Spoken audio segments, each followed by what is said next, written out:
Hello students, welcome back to this team class channel. ये students last video में हमने discuss किया था स्ट्रक्चर ऑफ डीएनए हेलिक्स। किसने दिया था स्ट्रक्चर डीएनए का? ये Francis and Crick model, Watson and Crick model पढ़ा था ना आपने। वॉटसन एंड क्रिक मॉडल दिया था double helical structure of DNA.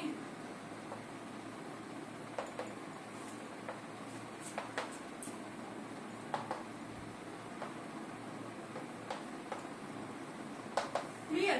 तो स्टूडेंट्स से मैंने इम्पोर्टेंट भी बताया था कि इम्पोर्टेंट टॉपिक है आपका, बहुत बार आता है एग्जाम में कि किसने दिया था। तो वॉटसन और क्रिक मॉडल होता है डीएनए, जिसने डबल हेलिक्स स्ट्रक्चर दिया था डीएनए का।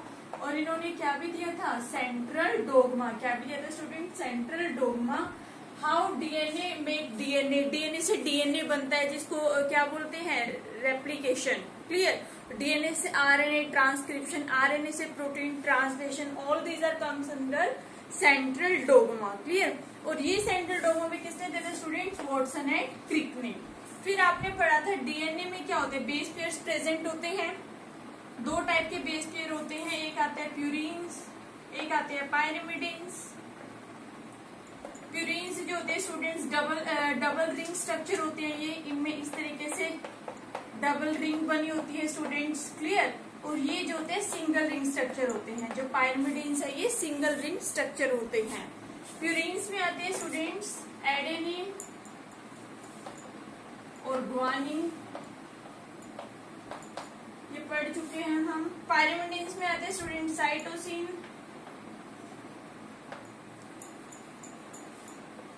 साइटोसिन, थाइमिन और यूरेसिल।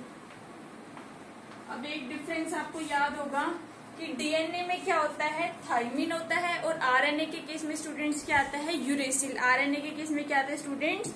यूरेसिल आता है, थाइमिन नहीं आता। तो स्टूडेंट्स जो जब बेस पेयरिंग होती है तो एडेनिन किसके साथ बेस पेयर बनाता है? आपने पढ़ा था प्यूरिन्स हमेशा किसके कॉम्प्लीमेंट्री होते हैं? पायरिमिडिन्स के कॉम्प्लीमेंट्री होते हैं ना। तो ये जब बेस पेयर्स बनाते हैं तो एडेनिन हमेशा किसके साथ बनाता है? थाइमिन के साथ, डीएनए के केस में।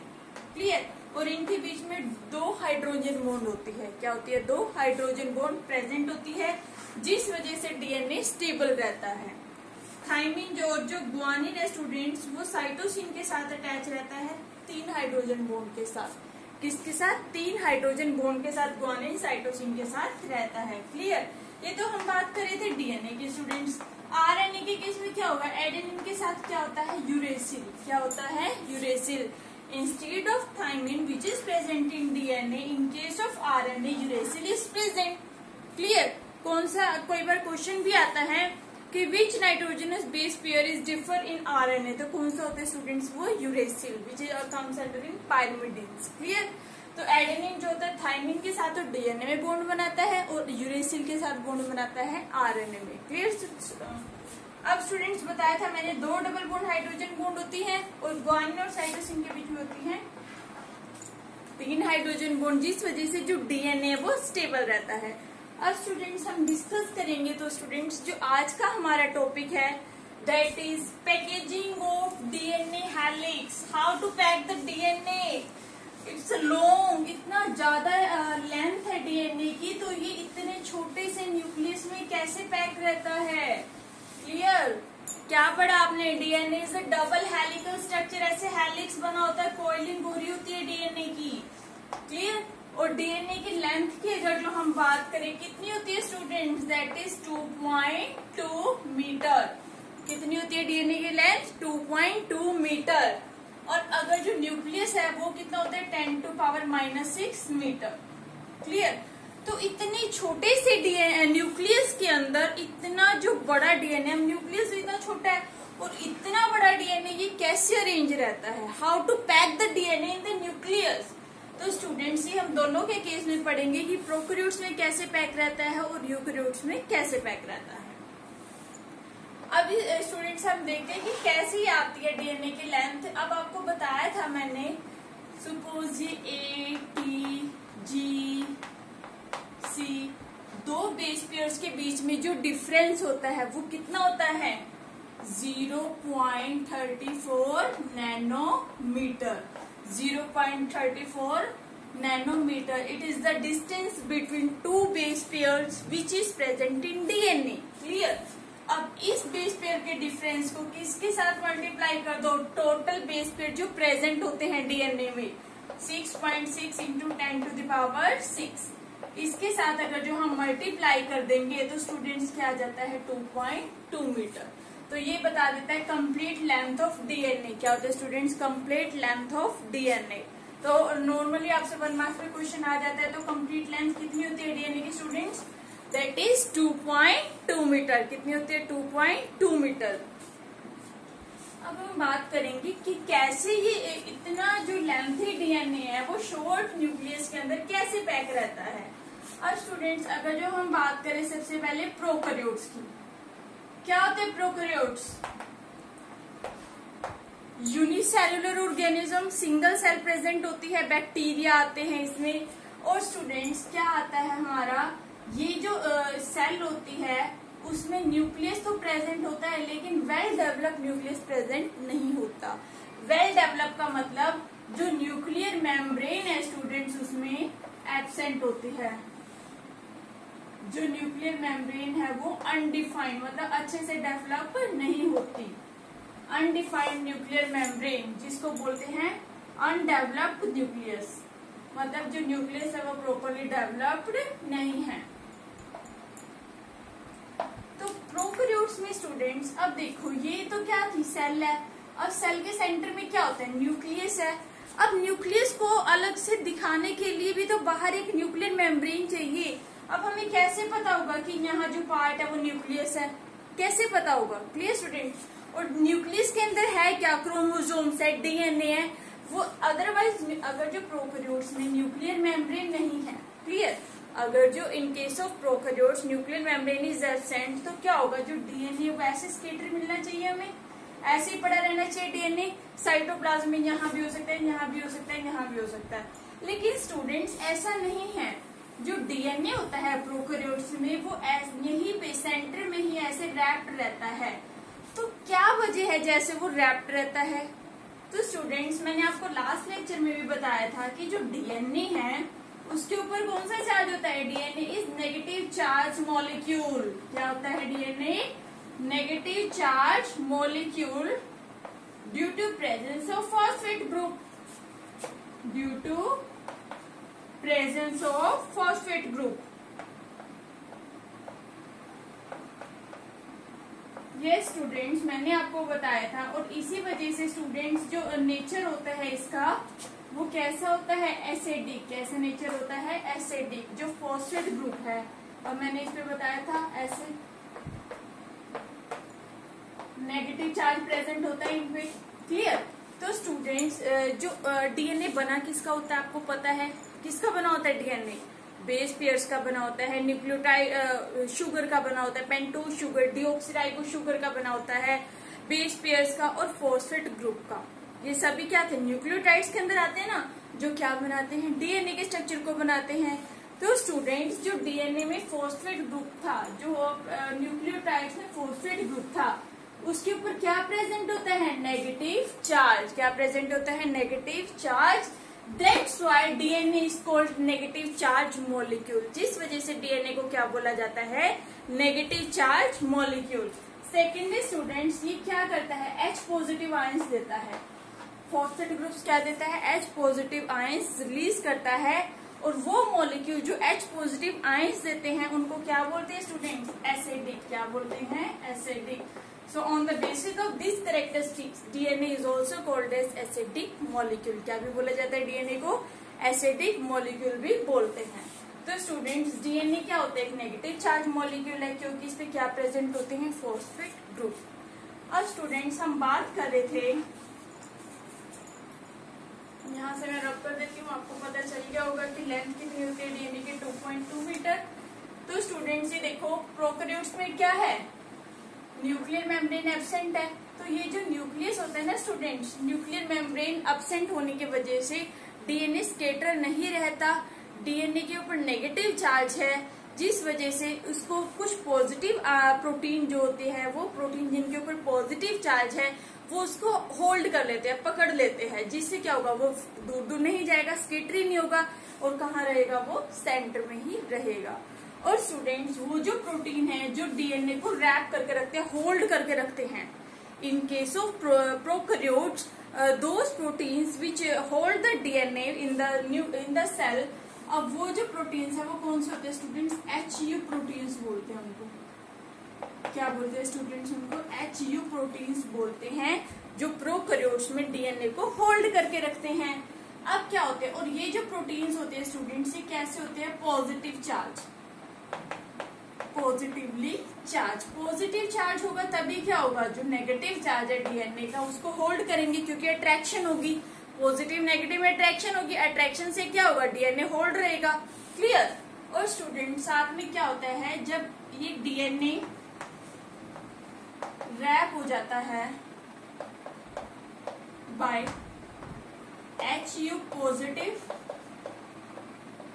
पॉजिटिवली प्रोटीन्स के साथ,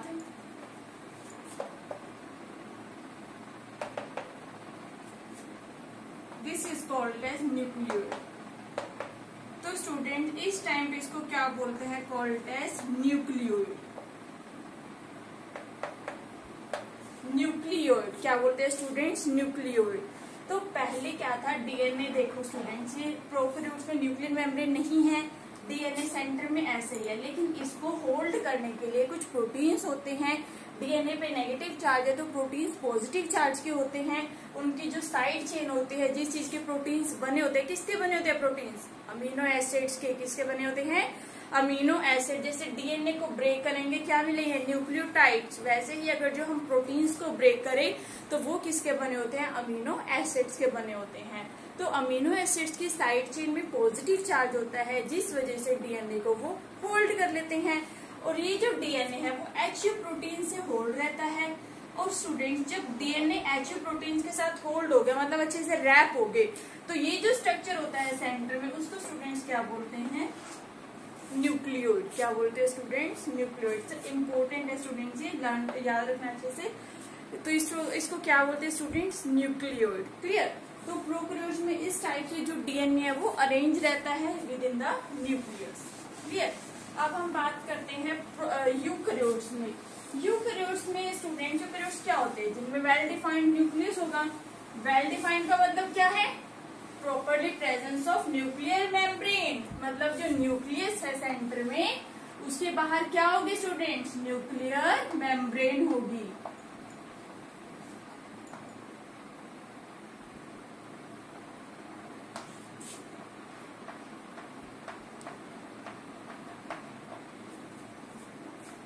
क्लियर स्टूडेंट्स। सेल है, न्यूक्लियर मेम्ब्रेन, अंदर क्या है, क्रोमेटिन है। अब स्टूडेंट्स क्या होता है, कंपैरेटिव टू प्रोकैरियोट्स, यूकैरियोट्स में जो डीएनए की पैकिंग है वो थोड़ी सी कॉम्प्लेक्स होती है एज कंपैरेटिवली प्रोकैरियोट्स। क्लियर। इसमें स्टूडेंट्स क्या होता है, डीएनए के ऊपर तो आपको पता ही है कौन सा चार्ज है स्टूडेंट्स, नेगेटिव चार्ज प्रेजेंट है डीएनए के ऊपर, due to phosphate group, due to phosphate group. Clear. अब इस डीएनए को स्टूडेंट्स, लेकिन डीएनए है तो कितना बड़ा, बहुत ज्यादा बड़ा है स्टूडेंट्स। प्रोकैरियोट्स में भी एक पॉइंट आता है स्टूडेंट्स कि डीएनए की क्या होती है, जब डीएनए को पैक होना होता है तो उसकी क्या हो जाती है, सुपर कोइलिंग। क्या हो जाती है, सुपर। अब एक चीज ऐसे है तो लेंथ ज्यादा लगेगी, इसको ऐसे कोइल कर दो, इंटेस्टाइन जैसे हमारी कोइलिंग होती है। क्लियर। तो ऐसे कोइल कर दो तो क्या होगा, कम हो जाएगी, जिस वजह से डीएनए पैक हो जाएगा इजीली। तो सुपर कोइलिंग से भी क्या होता है, डीएनए पैक होता है। ये प्रोटीन्स क्या करते हैं, उसको रैप कर लेते हैं, फिर डीएनए की कोइलिंग हो जाती है, जिससे वो पैकिंग इजीली हो जाती है। अब स्टूडेंट्स क्या होगा, डीएनए है, इसके ऊपर नेगेटिव चार्ज होता है due to presence of phosphate group. Second students, कुछ प्रोटीन्स होते हैं हमारी बॉडी में, उस प्रोटीन्स को बोलते हैं हिस्टोन्स प्रोटीन। क्या बोलते हैं students, histone protein. They carry positive charge. इनके ऊपर कौन सा चार्ज होता है स्टूडेंट्स, पॉजिटिव चार्ज होता है। और ये 8 मॉलिक्यूल्स होते हैं। जैसे HU प्रोटीन्स थे वो प्रोकैरियोट्स में सिंपल था, इसमें थोड़ा सा कॉम्प्लेक्स है, क्योंकि हिस्टोन मॉलिक्यूल जो होते हैं, प्रोटीन जो होते हैं, ये कितने होते हैं, 8 मॉलिक्यूल होते हैं। देखो 1 2 3 4 5 6 7 8, तो कंप्लीट ये बन गया स्टूडेंट्स। और हिस्टोन के 8 मॉलिक्यूल्स का एक दूसरे से जुड़े रहना उसको बोलते हैं हिस्टोन ऑक्टामर। क्या बोलते हैं स्टूडेंट्स? Histone octamer. ऑक्टा का मतलब हो गया 8, और हिस्टोन क्योंकि हिस्टोन मॉलिक्यूल है तो हिस्टोन के 8 मॉलिक्यूल्स का आपस में जुड़े रहना, अरेंज रहना, that is called histone octamer. क्या बोलते हैं स्टूडेंट्स? Histone octamer. अब ये हिस्टोन ऑक्टामर सभी पे चार्ज क्या है स्टूडेंट? पॉजिटिव चार्ज है। और जो यूकैरियोट्स हैं उनके डीएनए पे कौन सा चार्ज है? नेगेटिव चार्ज है। तो ये जो डीएनए होता है स्टूडेंट्स वो इस हिस्टोन मॉलिक्यूल पे इस तरीके से रैप रहता है। देखो ये तो हो गया हिस्टोन ऑक्टामर, कंप्लीट बना दिया मैंने। अब इस पे डीएनए इस तरीके से रैप रहेगा,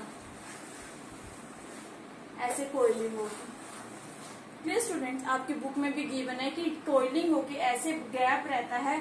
और ये जो स्ट्रक्चर होता है जब डीएनए रैप हो जाता है किसके साथ? हिस्टोन ऑक्टामर के साथ, इस स्ट्रक्चर को बोलते हैं न्यूक्लियोसोम। क्या बोलते हैं students? Nucleosome. When DNA is wrapped around histone octamer in super coiling form, this is called nucleosome. क्या बोलते हैं स्टूडेंट्स? इसको न्यूक्लियोसोम बोलते हैं।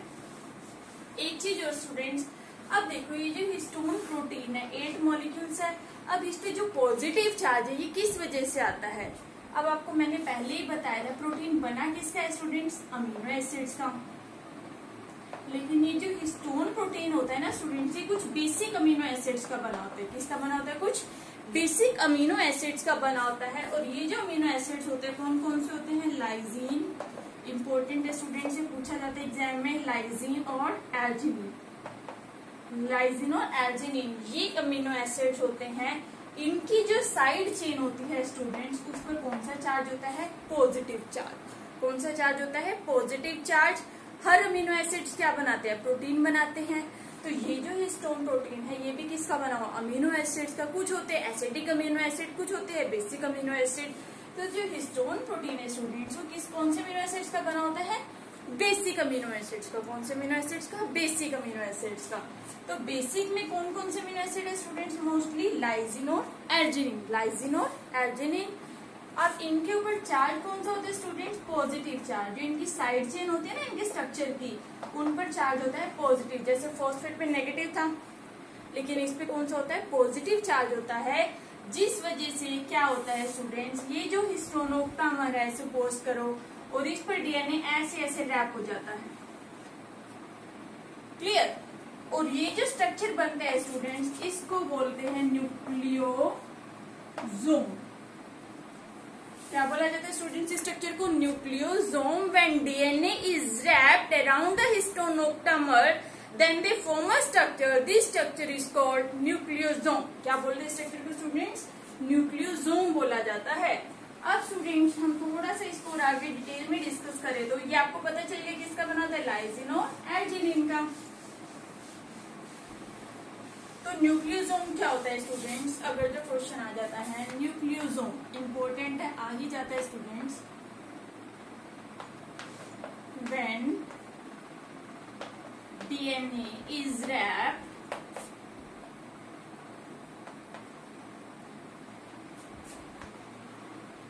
around histone octamer protein,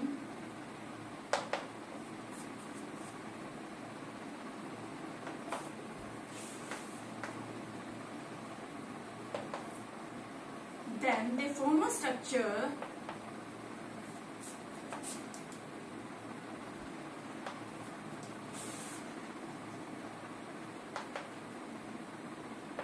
called nucleosome। या भी ऐसे भी लिख सकते हो, when negative charge DNA is wrapped around positive charge histone octamer protein then they form a structure, this structure is called nucleosome. क्या बोलते हैं स्टूडेंट? स्ट्रक्चर को न्यूक्लियोसोम बोला जाता है। अब स्टूडेंट्स क्या होता है, थोड़ा सा हम इसको डिटेल में डिस्कस करते हैं स्टूडेंट्स। ये जो सेल की बात कर रहे थे हम, ये सपोज करें बना हुआ है स्ट्रक्चर सेल है स्टूडेंट्स। सेल में क्या है? ये क्रोमेटिन है। क्लियर? अब ये जो न्यूक्लियोसोम है, अब आपको पता है न्यूक्लियस है, न्यूक्लियस के अंदर स्टूडेंट्स क्या होता है, क्रोमेटिन होता है। क्रोमेटिन में स्टूडेंट्स क्या होते हैं, डीएनए प्रेजेंट होता है। डी क्रोमेटिन से क्रोमोसोम बनेंगे, फिर क्या होता है उसके अंदर डीएनए होता है, फिर उसमें क्या होते हैं स्टूडेंट, जीन्स प्रेजेंट होते हैं जो कोई ना कोई प्रोटीन की सिंथेसिस करते हैं हमारी बॉडी में और जो हर एक कैरेक्टर के लिए रिस्पॉन्सिबल होते हैं। अब स्टूडेंट्स हम बात करते हैं कि ये जो न्यूक्लियस है, न्यूक्लियस के अंदर जो क्रोमेटिन है स्टूडेंट्स, ये क्या होता है, अब देखो ये थ्रेड लाइक स्ट्रक्चर होते हैं इस तरीके से, क्लियर, ये थ्रेड लाइक स्ट्रक्चर होते हैं। और इनको ना अगर जो हमें न्यूक्लियस में स्पेसिफिकली क्रोमेटिन को देखना हो तो इनको हम कलर कर देते हैं, स्टेन कर देते हैं, और स्टेन करने से ये कलर को एब्जॉर्ब कर लेते हैं कि कलर दिया, इन्होंने कलर को एब्जॉर्ब कर लिया और हमें कलरफुल दिखाई देने लग गए। तो इस वजह से इनको क्या भी बोलते हैं स्टूडेंट्स, कलर्ड बॉडीज। क्या भी बोलते हैं इनको, कलर्ड बॉडीज भी बोला जाता है, क्योंकि ये स्टेन को एब्जॉर्ब कर लेते हैं। तो स्टूडेंट्स जब हमने क्या किया, माइक्रोस्कोप में हमें देखना था, तो इसके क्रोमेटिन के ऊपर स्टेन कर दिया, इन्होंने कलर एब्जॉर्ब कर लिया, फिर हमें माइक्रोस्कोप में ये प्रॉपरली विजिबल हो रहे थे कलरफुल, कि इस कलर का हमने किया था, तो इस कलर में जो विजिबल है वो क्रोमेटिन है, क्लियर। तो ये जो था स्टूडेंट, जब देखा कि न्यूक्लियोसोम है, न्यूक्लियोसोम को देखना था, तो कैसा दिखा स्टूडेंट्स, ये थ्रेड लाइक स्ट्रक्चर होता है क्रोमेटिन, तो इसके ऊपर ऐसे बीड्स बनी होती है, जैसे मोती माला होती है, उसमें मोती होते हैं ना स्टूडेंट्स, लूजली पैक्ड होते हैं। तो वैसे ही देखो, एक जैसे बीड्स यहाँ थी थ्रेड पे, एक बीड्स यहाँ है, एक बीड्स यहाँ है, एक बीड्स यहाँ है। तो स्टूडेंट्स न्यूक्लियोसोम का जो स्ट्रक्चर है वो क्रोमेटिन पे कैसे विजिबल होता है, as beads on string, as beads on string, कि जैसे बीड्स लगी हो इस स्ट्रिंग के ऊपर, इस स्ट्रिंग है इसके ऊपर बीड्स लगी हो, उस तरीके का स्ट्रक्चर जो है स्टूडेंट्स विजिबल हो रहा था। क्लियर हुआ आपको कि जो न्यूक्लियोसोम है, अब ये पता है आपको डीएनए इसके ऊपर रहेगा, तो पूरा तो क्या बन गया न्यूक्लियोसोम, ये भी कहाँ होना चाहिए, क्रोमेटिन के ऊपर, क्योंकि वहीं से डीएनए आ रहा है। तो स्टूडेंट्स ये हमें थ्रेड के ऊपर ना, एक क्रोमेटिन के ऊपर ऐसे न्यूक्लियोसोम दिखता है, ऐसे बीड्स लगी होती है ना, ये सर्कुलर बीड्स लगी है, तो ये हमें क्या दिखता है, न्यूक्लियोसोम। तो हम इसको एज ए नेम दे दिया, आपकी बुक में गिवन है कि as a beads on string visible as a nucleosome chromatin, की बीड्स लगी हुई है जैसे स्ट्रिंग पर, जो क्या दिखा रही है कि न्यूक्लियोसोम जो क्रोमेटिन पर प्रेजेंट है।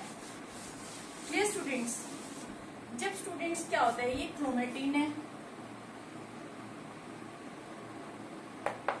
अब क्रोमेटिन से क्या बनते हैं स्टूडेंट्स, क्रोमेटिन फाइबर्स बनेंगे।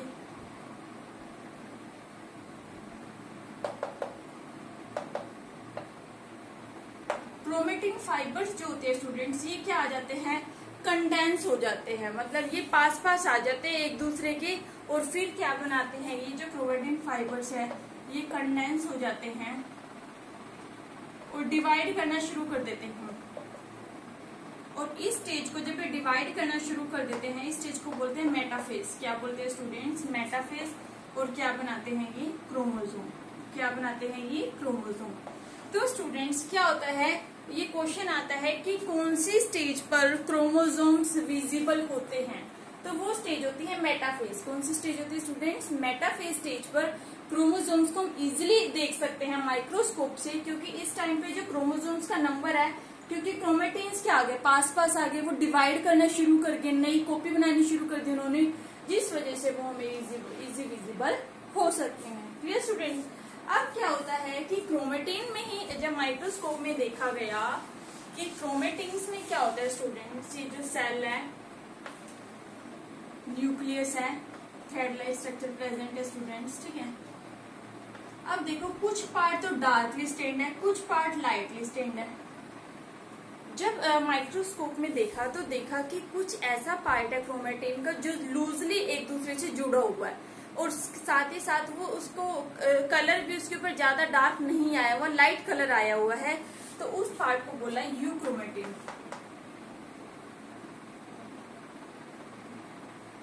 ये क्रोमेटिन का ही पार्ट होता है स्टूडेंट्स, जो लूजली पैक्ड होता है, लूजली पैक्ड पैक्ड होता है, और लाइट स्टेन मतलब हल्का कलर आता है इसके ऊपर, ठीक है, इसको तो बोलते हैं यूक्रोमेटिन। और ये जो स्टूडेंट्स ये पार्ट होता है ये ट्रांसक्रिप्शनली एक्टिव होता है, ट्रांसक्रिप्शनली एक्टिव पार्ट होता है स्टूडेंट्स। अब इसका मतलब क्या है कि जो डीएनए से आरएनए बनता है ना स्टूडेंट्स, उस प्रोसेस को क्या बोलते हैं, ट्रांसक्रिप्शन। क्या बोलते हैं, ट्रांसक्रिप्शन। तो उस ट्रांसक्रिप्शन कराने के लिए कौन सा पार्ट रिस्पॉन्सिबल होता है, ये यूक्रोमेटिन। इंपॉर्टेंट स्टूडेंट्स, ये यूक्रोमेटिन होता है जो लूजली पैक्ड और लाइट स्टेन्ड होता है। ये ट्रांसक्रिप्शनली एक्टिव प्रोटीन है जो क्या करता है, डीएनए से आरएनए बनाने में हेल्प करता है। और दूसरा पार्ट जो होता है क्रोमेटिन का है स्टूडेंट्स, जो क्या होता है, टाइटली पैक्ड होता है, अच्छे से डेंसली पैक्ड है और डार्क कलर का होता है, उसको बोलते हैं हेट्रोक्रोमेटिन।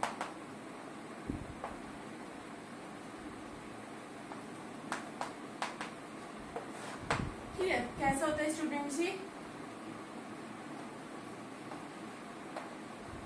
डेंसली पैक मतलब टाइटली पैक होता है, डार्क स्टेन्ड होता है, क्लियर, और ये ट्रांसक्रिप्शनली इनएक्टिव होता है।